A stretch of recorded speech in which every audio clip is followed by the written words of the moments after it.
Hi, this is Sebastian of Skid Row, and you're watching MTV. Check it out. Indeed you are, Skid Row, the first of our many guests coming up on the show this evening. Let's do it. Hi, this is Sebastian Bach, and you're watching The Week in Rock. Rock it up.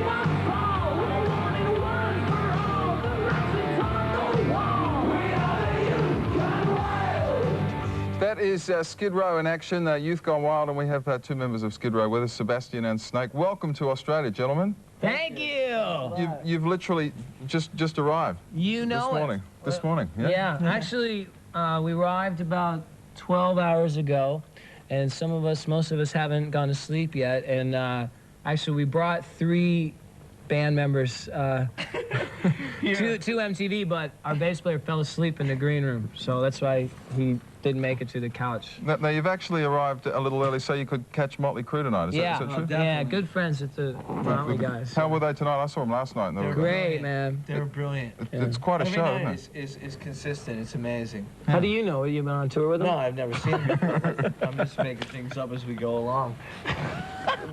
Motley Crue is a sensational live show with the pyrotechnics and all that. What do you think is responsible? Because American hard rock has had quite a resurgence lately with the Motleys and Guns N' Roses. American hard rock never went anywhere, man. It's been big since about 1967, I think. I don't think it ever went away, really. In America, anyways. I don't know about anywhere else in the world, but America has always had its big hard rock groups, and it's never really gone away. You know? Bands like Aerosmith are certainly bigger in Australia now than they ever have been. Yeah. They're probably bigger in the States. What about AC/DC? Well, they're our boys, mate. They've always been big. Yeah, great band. They're probably watching the show. You should be proud of yourself, man. Well done. It's nothing to do with me. That is the greatest. Well, I'm saying your country, it's a good reflection. They're the spokesman for Australia. The band that they've never gone away. Like Aerosmith has been around, you know. It's just they went through trials and tribulations and stuff, but this is their biggest year ever, you know. A band that you guys have been closely associated with are, of course, Bon Jovi. What's the exact setup there? I mean, I know you've toured with Bon Jovi, and you're managed by Doc, who looks after them, right? Right. I mean, we were friends and stuff like that, and you know, they just gave us a chance to go out on tour with them, the same way they did with Cinderella, and we were psyched that happened, and we spent 9 months with them, and we had a great time, and then we moved on, you know, and I mean, things went well for us with them, and things went well for us with Motley Crue and Aerosmith as well, so. It's been an incredible rise to fame for you guys. I saw you in Saratoga. It's quite an honor. How do you remember that? with some degree of difficulty. I was going to say, how do you remember that? That was an enormous... Do you remember that day? Yes, I tell you, I remember. That was slightly. I remember. Where's the camera here? There's 3 of them. Yeah. Well, I just remember this is how I met him. And I had no idea. Do you really want to tell the story? Well, I do. Okay. Unless you're. Try. I just met this guy. I was walking around. It was at a Skid Row Bon Jovi show, and this guy I saw walking around. Never met him or seen him or heard him or anything, and he just looked a little thirsty is how I would sum it up. So you quenched my thirst. I just said the courtesy is extended. Anybody that comes to the show backstage, if you're thirsty, we have to satisfy that thirst. That's how we met. He goes, I'm from MTV Australia, mate. And I went, all right, someday we'll be in Australia too. Now, since I saw you last, since that memorable evening, you've been to Russia. Yeah. Tell me about that. How was that? It was Russian. Was that surprising? No, because it was Russia. We were Russian, so it wasn't surprising that it was Russian. Well, actually, we got a chance to go there before it turned uncommunist, which was kind of... Well, it's still fairly communist, I would say, but... We have a bit of things going on over now there. It's different, yeah. When we went, though, it was really weird. Like, we stayed in a hotel that was the lap of luxury for Moscow, but there was no shower curtain. There was no toilet paper. The toilet paper was like sandpaper. It was like recycled newspaper. You could read. Well, it's great though because you don't have to have the rack with the magazines. You know what I'm saying? So you just go down and you just read the toilet paper. I hate that bad. Yeah. You just read the toilet paper. So it's actually kind of convenient. But other than that, the food was weird. You know, they had like the clear Jell-O with the fish head in it. You know, I don't know if that's a dish. I've never eaten. Well, it's quite the delicacy. But we imported chili dogs and pizza and burgers and French fries, so we were okay. They got a McDonald's there now too.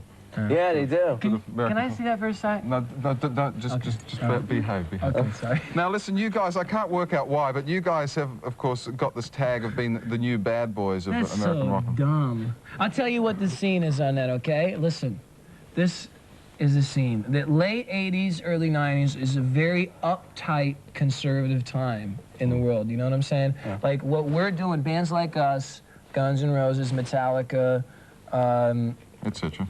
yeah, bands that party and like to have a good time.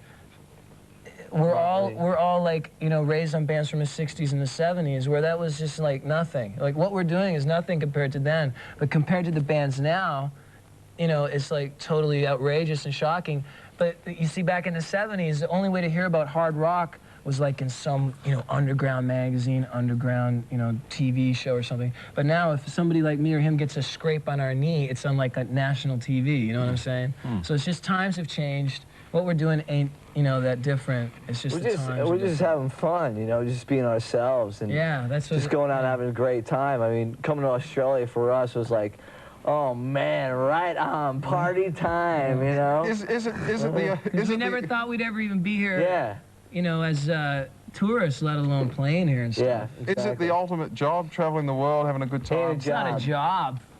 Whoa. You're nearly... Whoa, it's okay. I didn't say it, man. Give me the sign. Here it is. This is the sign that we thought we would hold at Sebastian's request, just to remind him that this is and live it did. television. What did I see? I'd seen it. It's done. I never. Yeah, okay. So that's cool. I think we might play a song. This is Skid Row in action. Yeah.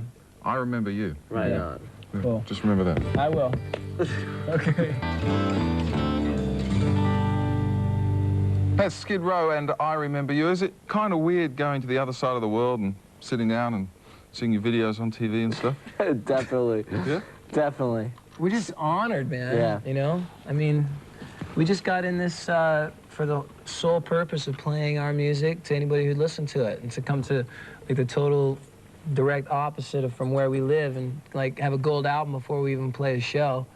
We're just totally honored, you know. For those people who haven't seen you live in concert, I guess most people haven't. I'm one of the fortunate few. But how would you describe what you do on stage? What's the show like? With you? Well, this is not us on stage here. Yeah, this is us but that filming. is you.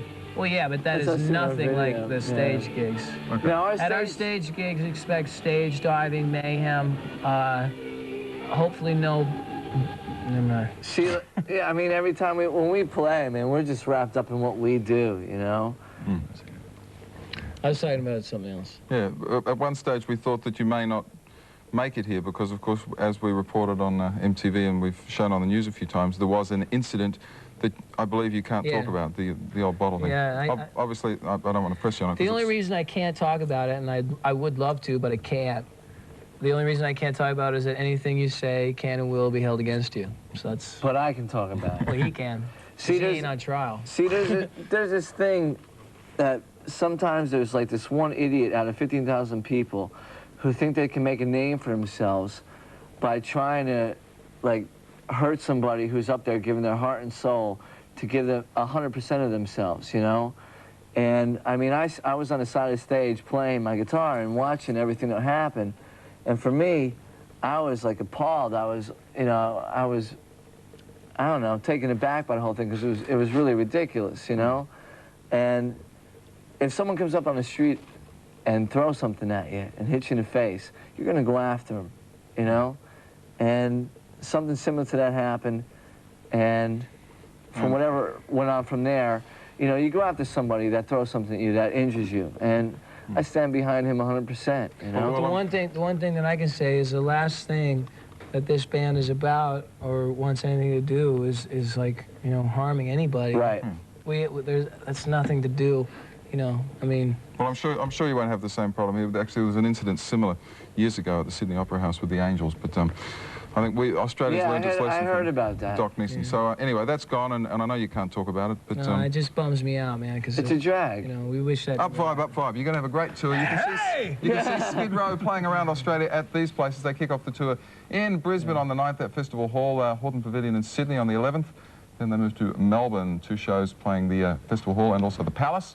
There's still tickets for some of these shows available, I believe, playing Adelaide at the Thebarton theatre, and it is a full-on rock and roll show. Skid Row. Yeah. Thank you, Sebastian. Thank you, Okay, Snake. thank you, No man. problem, my pleasure. We man. appreciate you Great making seeing you again. appreciate Great you to making be this here. the first thing you've done in Australia. Oh, hell Enjoy yeah. your stay. We'll catch up Okay. with you later on. We'll Definitely. be here. Snake ya. and Sebastian live on MTV. Skid Row, you can catch them playing around the country.